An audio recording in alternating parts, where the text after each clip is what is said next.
Olá a todos, me chamo Jairton.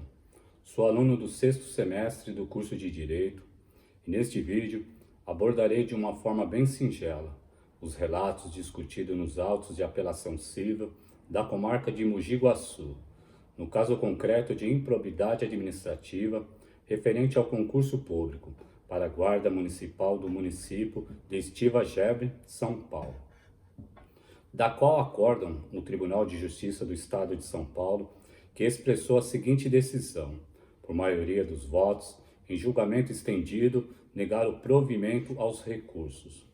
Inicialmente, a ação civil pública de improbidade administrativa recai sobre o fato de a prefeita nomear um candidato ao cargo de guarda municipal, em que não foi apresentado o documento necessário e indispensável ao que tange a legitimidade frente ao concurso público, na qual este documento é o de antecedentes criminais, e o fato do candidato ter sido considerado inapto diante do exame psicológico e, em contrapartida, ser oferecido uma nova avaliação psicológica não prevista no edital.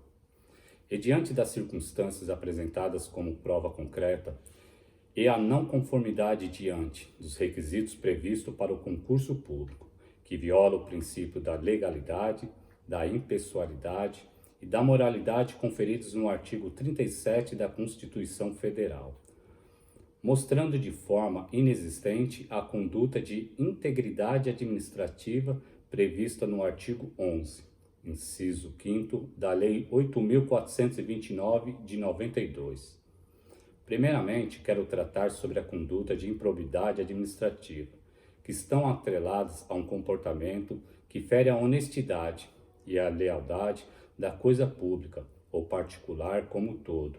Ou seja, o ato de improbidade está ligado à desconsideração da probidade objetiva, declarado por aqueles que trabalham com os bens e poderes, da qual em um Estado democrático de direito, o povo é o titular final de toda ação demandada. E ainda ao conceito de que toda missão pública está ligada ao princípio republicano da transparência, prestação de conta e responsabilidade. E para entender a violação dos princípios previstos no artigo 37, vejamos o que consagra o caput do mesmo capítulo. Artigo 37. A administração pública direta e indireta de qualquer dos poderes da União, dos Estados, do Distrito Federal e dos municípios obedecerá aos princípios de legalidade, impessoalidade, moralidade, publicidade e eficiência. E o artigo 4º da Lei de Improbidade Administrativa dispõe: os agentes públicos de qualquer nível ou hierarquia são obrigados a velar pela estrita observância dos princípios de legalidade, impessoalidade, moralidade e publicidade no trato dos assuntos que lhes são afetos. Agora vamos abordar os princípios relativos na qual foram violados. Primeiramente, o princípio da legalidade. A principal finalidade desse princípio é dar conformidade e harmonia ao direito administrativo, ligados ao controle das atividades administrativas e de todos os seus entes federados, dando seguridade e estabilidade no ordenamento jurídico.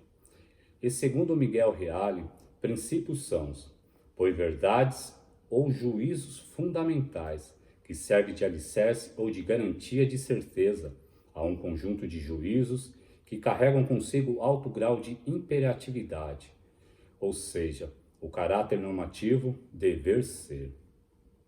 E é notório o entendimento do princípio da legalidade, que é fundamental para o regime jurídico administrativo, pois sujeito o Estado à lei, ou seja, a administração pública só pode ser conduzida estando em conformidade com a lei.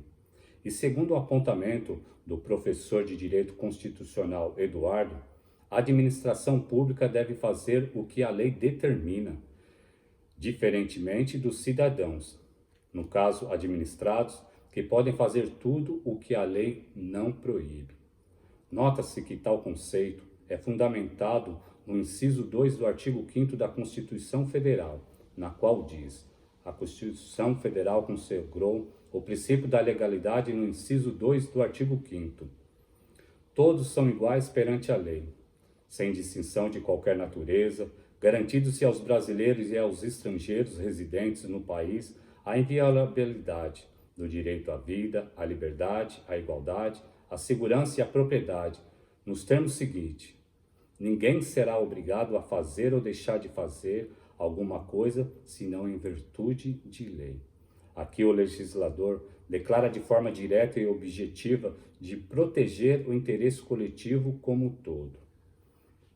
Sob o princípio da impessoalidade, que está ligado à equidade e à finalidade da atividade pública dentro do regime político, em que o objetivo maior é o interesse público. Encontramos na esfera principal desse princípio a relevante ausência de uma conduta pessoal e particular que esteja exercendo atividade administrativa.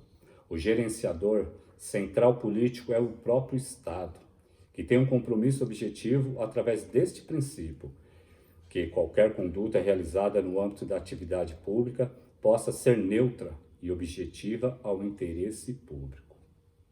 Por último, o princípio da moralidade, que foi violado.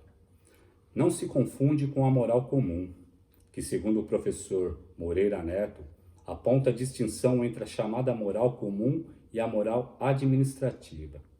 A primeira trata da moral ética, diferença entre o bem e o mal, enquanto a segunda traz a distinção entre a boa e a má administração. Assim, percebemos que não basta sermos honestos, devemos parecer honestos. E na administração pública, isso é traduzido pela boa gestão.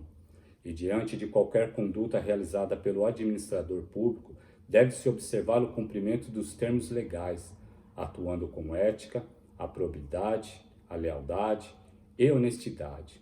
O objetivo maior desse princípio é gerar uma segurança provida da boa-fé administrativa, transparecer confiança através dos atos praticados com moralidade administrativa. Em um esclarecimento final, os princípios constitucionais estão atrelados à administração pública.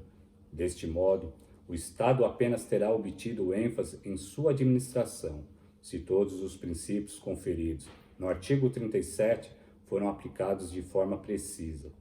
Por fim, está clara a importância de a administração pública exercer a sua função em conformidade com a lei. Agradeço a todos e obrigado.